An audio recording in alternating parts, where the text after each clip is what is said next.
everyone, I'm Laura. I'm the CEO of VMV Hypoallergenics, and we're here to save the world's skin with the safest, most proven effective care on the planet. Today, I'll be doing another skin installment of Ask A Skintellectual, where we answer your questions from Instagram, Facebook, pretty much anywhere we get them. So I will be jumping right into that.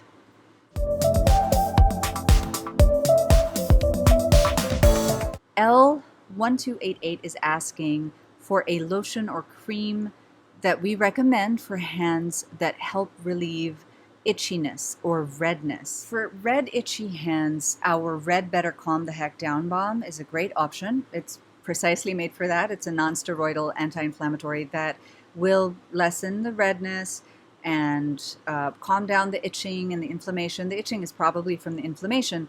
That said, what we're seeing a lot of because of the pandemic and all the necessary hand washing and use of alcohol and alcohol-based hand sanitizers is the redness is often because of the exposure to alcohol. Isopropyl alcohol, ethyl alcohol, they're not allergens, they are irritants. Anything can be an irritant. Overexposure to water, etc., can eventually be irritating. An irritant versus an allergic reaction are not the same thing.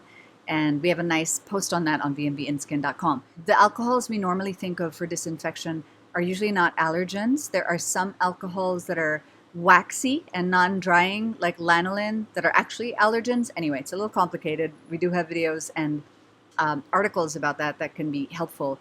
But what we're seeing is a lot of people are either getting redness in the hands or drying or other types of irritations or reactions because of the exposure to alcohol, alcohol-based sanitizers, in which case that would be an irritant reaction.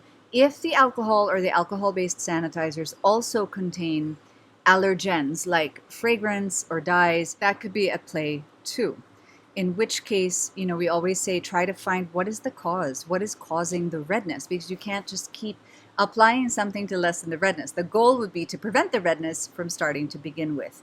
Some of the things we recommend: instead of using a fragranced bar soap for washing hands, switch to something like Essence Clark Wash or Superwash or Grandma Mini Cool and Clean, which is allergen and irritant free, to lessen exposure to allergens and irritants. And then try Id Monolorangel or Kid Gloves Monolorangel for disinfection, and that could actually help prevent a lot of the irritation from starting at all.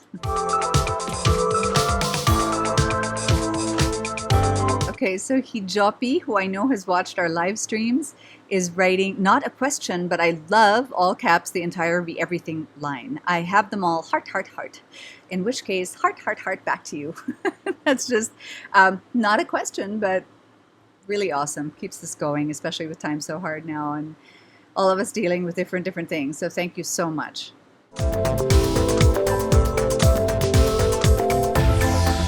Abby Packleb is asking, what do you think about using serums as part of a skincare routine? I don't think much for or against. Serum as such is not an industry regulated term, so it can mean a few different things. As always, for us, ingredients would be the determining factor. I guess it depends if serum for that particular company means, for example, something that is more concentrated, or more moisturizing. But again, that would be determined by looking at the ingredients. So in terms of using a serum in your skincare, could be great, could be meh, because it's not an industry regulated term really. So serum can mean a few different things. We would always defer to or prioritize what is in the product, right?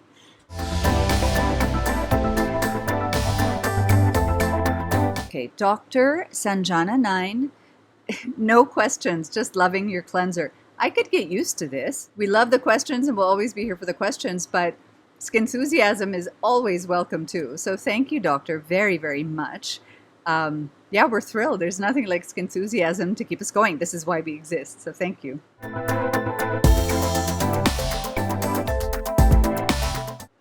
At Etelium, why is it that most of your products posted on your website are out of stock? Well, in a nutshell, it is the pandemic, which I know might sound like an old excuse, but it really is. Oh, it has had such an impact. It has impacted certainly our ability to produce when we have lockdowns, and we have another lockdown again right now.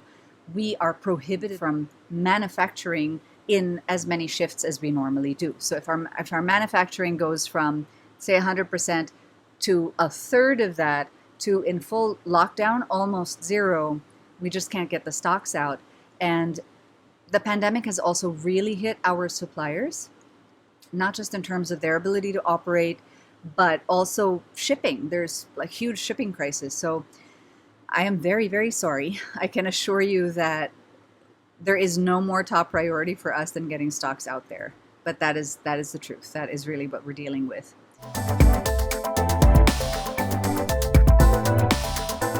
Patricia Obial, I kind of want to dye my hair, but I'm afraid I'll get a bad reaction.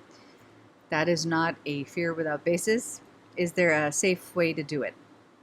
Unfortunately, we haven't seen allergen-free options. Most real hair dyes have PPD, which is paraphenylene diamine, that makes that really gorgeous sort of dark color that stays.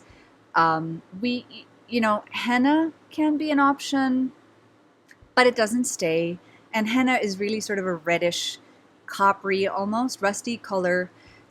So if you wanted a black color, probably it would have PPD in it, especially if it is a real dye that lasts a while. And that, I guess what we would suggest is to get a patch test and make sure you know what you're allergic to, because maybe you're not allergic to PPD and you're allergic to other things. And then you have a little bit more options, looking for dyes that maybe don't have fragrance, if that's your allergen, for example.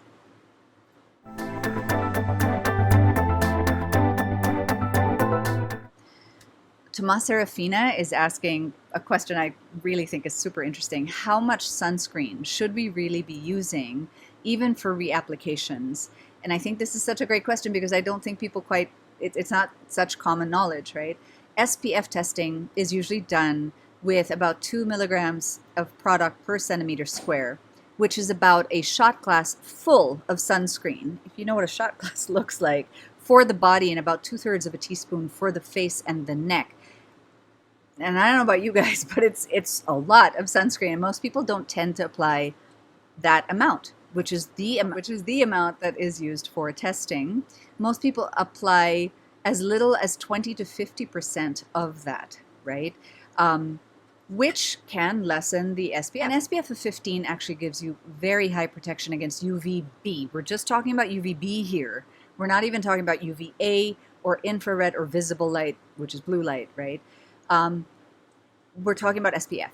We're talking about SPF, which is against UVB only, which is the bright sun, outdoors, cloudless day.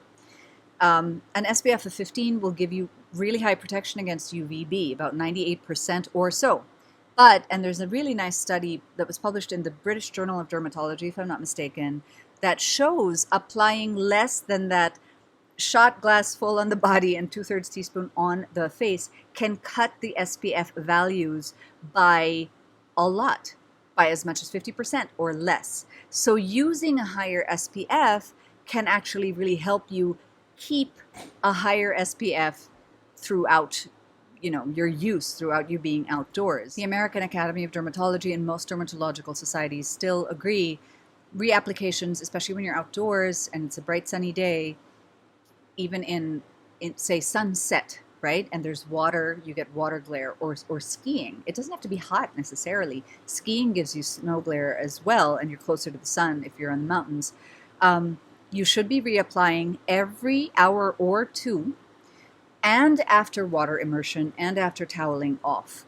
So that needs to happen, and the reapplications need to be the same amount, or use a higher sunscreen product. So if you apply less, you're risk managing, right? You're increasing your protection even if you apply less. All of that said, I want to double down on saying that this is SPF. This is just against UVB. UVB, it is important to protect against because it can cause photoaging and skin cancer and all these things. But UVA is really as damaging, if not more. It penetrates more deeply. It's what tans your skin. It doesn't burn as quickly as UVB. You can get it on cloudy days, and it can come through windows, unlike UVB.